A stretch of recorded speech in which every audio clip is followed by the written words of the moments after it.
മഹാകുംഭമേള കലക്കാൻ ഒരുപാട് പേർ ഇവിടെ ശ്രമിച്ചത് നമ്മളെല്ലാവരും കണ്ടതാണ്. പക്ഷേ അത് നടന്നില്ല. മഹാകുംഭമേള വളരെ വലിയ ഒരു വിജയമായി. എന്നാലും കഴിഞ്ഞ ദിവസം ഒരു ഡോക്ടറുടെ വിഷയവുമായി, ഒരു മെഡിക്കൽ വിഷയവുമായി ബന്ധപ്പെട്ട് ആറ്റുകാൽ പൊങ്കാലയ്ക്ക് ഒരൊറ്റ ഡോക്ടർമാർ പോലും ഡ്യൂട്ടിക്ക് വരില്ല എന്ന ഒരു ഭീഷണി കേരളത്തിലുള്ള ചില ഡോക്ടർമാർ മുഴക്കിയിരുന്നു. എന്തായാലും ഇപ്പോൾ ആ തീരുമാനം മാറ്റിയിരിക്കുകയാണ്. ഇതിനെ അധികരിച്ച് ഭാസ്കരൻ നായർ അജയൻ അദ്ദേഹത്തിന്റെ ഫേസ്ബുക്കിൽ കുറിച്ച ഒരു പോസ്റ്റ്, ആ പോസ്റ്റിലെ ഫസ്റ്റ് സെന്റൻസ് തുടങ്ങുന്ന എങ്ങനെയാണ്: കളി RSSനോടോ, പോടാ സർക്കന്മാരെ, ആറ്റുകാൽ പൊങ്കാലയിൽ ഡോക്ടർമാർ സഹകരിക്കും. പേടിച്ച് തീരുമാനം മാറ്റി. RSSും നഗരസഭയും ബദൽ സംവിധാനം ഒരുക്കിയാൽ തങ്ങളുടെ അപ്രമാദിത്വം നഷ്ടപ്പെടും എന്ന ഉപദേശത്തിന്മേൽ KGMO തീരുമാനം മാറ്റിയിരിക്കുന്നു. ഡോക്ടർമാർ ആറ്റുകാൽ പൊങ്കാല ഡ്യൂട്ടി ബഹിഷ്കരിക്കും എന്ന തീരുമാനം മാറ്റി. ശരിക്കും പറഞ്ഞാൽ കുംഭമേളയുടെ ഒരുക്കങ്ങൾ തുടങ്ങുമ്പോൾ കുംഭമേളയ്ക്ക് ആകപ്പാടെ കുംഭമേള അവിടെ തടസ്സങ്ങൾ സൃഷ്ടിക്കുന്നതിന് വേണ്ടി ഒരുപാട് പ്രശ്നങ്ങളുണ്ട്. അതാണ്. പക്ഷേ അതൊന്നും RSS എന്ന സംഘടനയെ, സംഘപരിവാറിനെ ഒരു തരത്തിലും ബാധിച്ചില്ല. കുംഭമേള വളരെ വലിയ വിജയമാക്കാൻ സംഘപരിവാറിന് സാധിച്ചു. എന്തായാലും ജില്ലാ ജനറൽ ബോഡിയിൽ നടന്ന ചർച്ചയിലാണ് ഈ തീരുമാനം. ജില്ലയിലെ നിസ്സഹകരണ സമരം തുടരുമെന്നും സംഘടന അറിയിച്ചു. അത് നല്ലത്. അങ്ങനെയാണ് തുടരേണ്ടത്. അല്ലാതെ ഒരു ആവശ്യം വരുമ്പോൾ അവിടെ ഡോക്ടർമാർ ഉണ്ടാവുകയില്ല എന്നുള്ളൊരു ഭീഷണി മുഴക്കുകയല്ല വേണ്ടത്. അവരുടെ എത്തിക്സിനെതിരാണത് എന്നവർക്ക് അറിഞ്ഞുകൊണ്ട് തന്നെ അവരൊരു ഭീഷണി മുഴക്കാൻ നോക്കിയത് സനാതന സംസ്കാരത്തെ വെല്ലുവിളിക്കുക തന്നെയായിരുന്നു.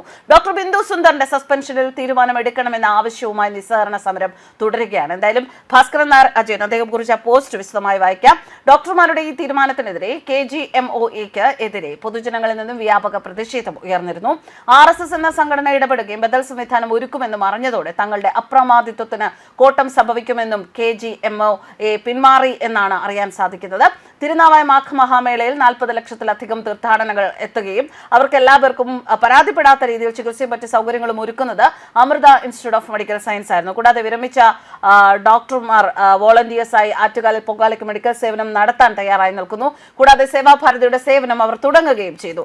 നഗരസഭ KGMOAയുടെ പ്രസ്താവനയിൽ കടുത്ത അതൃപ്തി രേഖപ്പെടുത്തിയിരുന്നു. അതും ഒരു കാരണമായി. KGMOA ആറ്റുകാൽ പൊങ്കാല ബഹിഷ്കരിച്ചിരുന്നുവെങ്കിൽ ഭക്തജനങ്ങളും ഡോക്ടർമാരും തമ്മിലുള്ള അസ്വാരസ്യങ്ങൾ വളരെയധികം വർദ്ധിക്കുകയും ചെയ്യും. ഡോക്ടർ വന്ദനാദാസ് കൊട്ടാരക്കരയിലെ ആശുപത്രിയിൽ വെച്ച് കൊല്ലപ്പെട്ട ശേഷം സംസ്ഥാന സർക്കാർ ഉണ്ടാക്കിയ നിയമം ഗുണത്തെക്കാളേറെ ദോഷമുണ്ടാക്കി എന്ന് തന്നെയാണ് പൊതുവെയുള്ള വിലയിരുത്തൽ. അവസാനമായി പ്രിയപ്പെട്ട KGMOAക്കാരെ ഒരു ചാണക്യ നീതി പറയട്ടെ: ഒരു മൺകുടവും പാറക്കല്ലും തമ്മിൽ കൂട്ടിമുട്ടാൻ നിൽക്കരുത്. അങ്ങനെ ഉണ്ടായാൽ ആ മൺകുടത്തിന്റെ നാശമാണ്.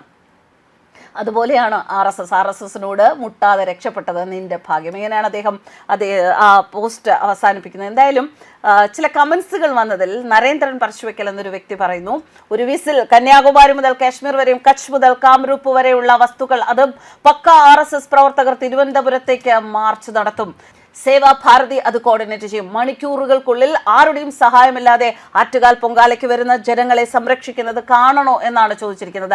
മഹാകുംഭമേള നടത്താൻ തുടങ്ങിയപ്പോൾ ഉണ്ടാക്കിയ അതേ തടസ്സങ്ങൾ തന്നെയാണ് ഇവിടെയും പയറ്റി നോക്കിയത്. പക്ഷേ ഈ പ്രസ്ഥാനം വേറെയാണ് എന്ന് ഇനിയും പലരും മനസ്സിലാക്കുന്നതേ ഉള്ളൂ. എന്തായാലും എല്ലാറ്റിൻ്റെയും ഡിഗ്രികൾ ഈ കൂട്ടത്തിൽ പരിശോധിക്കുക തന്നെ വേണമെന്ന അഭിപ്രായം ഉയരുന്നുണ്ട്. വ്യാജ MBBS സർട്ടിഫിക്കറ്റ് കൊണ്ട് പിൻവാതിലൂടെ കയറിയവർ ധാരാളം കാണും. അതിനാൽ കേന്ദ്ര ഏജൻസികൾ അന്വേഷിക്കണമെന്ന ആവശ്യം ഉയരുകയാണ്.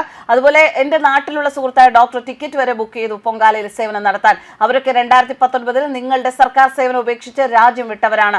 എന്നാലും അവർ RSSന് വേണ്ടി, രാജ്യത്തിന് വേണ്ടി ഏത് അവസരത്തിലും നാട്ടിൽ വന്ന് കർമ്മനിരതർ ആയിരിക്കും. ഇവിടെ കുറെ ഊച്ചാളി ഉദ്യോഗസ്ഥർ വിചാരിച്ചാൽ എന്തെങ്കിലും നടക്കുമോ? എന്തായാലും ഇങ്ങനെ തന്നെയാണ് മറുപടി കൊടുക്കുന്നത്. അതിനെ ആര് ചെയ്താലും, ഇന്ന രാഷ്ട്രീയ സംഘടന എന്നില്ല, ഇനി നാളെ RSSന്റെ ഭാഗത്തു നിന്ന് അല്ലെങ്കിൽ കോൺഗ്രസിന്റെ ഭാഗത്തു നിന്ന് തന്നെയാണ് ഇത്തരത്തിലൊരു നെഗറ്റീവായിട്ടുള്ള ഒരു തീരുമാനം ഉണ്ടാകുന്നത്. അത്തരത്തിൽ അവരുടെ സംഘടനകളിൽ നിന്നാണ് ഇങ്ങനെ ഒരു നെഗറ്റീവായ തീരുമാനം ഉണ്ടാകുന്നത് എങ്കിൽ പോലും അത് പൊളിക്കുക തന്നെ വേണം. എന്തായാലും ആര് ചെയ്താലും എന്താണ് നീതി, എന്താണ് വേണ്ടത്, അതിനനുസരിച്ച് മുന്നോട്ട് പോകുന്ന ഒരു സംവിധാനം ഇവിടെ ഉള്ളത് കൊണ്ട് തന്നെ പലതും പൊളിഞ്ഞു പോകുന്ന കാഴ്ചകളാണ് ഇപ്പോൾ കാണുന്നത്. എന്തായാലും തിരുവനന്തപുരത്തിന്റെ, കേരളത്തിന്റെ എവിടെയൊക്കെ മലയാളികളുണ്ടോ അവരുടെയൊക്കെ വികാരമായ ആറ്റുകാൽ പൊങ്കാലയ്ക്കുമെതിരെ ഡോക്ടർമാർ മുന്നോട്ട് വന്നത് ഇപ്പോൾ അവർ തന്നെ മനസ്സിലാക്കി നിർത്തിയത് എന്തായാലും നന്നായി എന്നാണ് പറയേണ്ടത്. എന്തായാലും ആറ്റുകാൽ പൊങ്കാല കേമമായി നടക്കട്ടെ. ഒരാൾക്ക് പോലും വൈദ്യസഹായം കിട്ടാതെ ബുദ്ധിമുട്ടുകൾ ഉണ്ടാകാതിരിക്കട്ടെ എന്നും നമുക്ക് ആശംസിക്കാം, പ്രാർത്ഥിക്കാം. News desk കർമ്മസ്.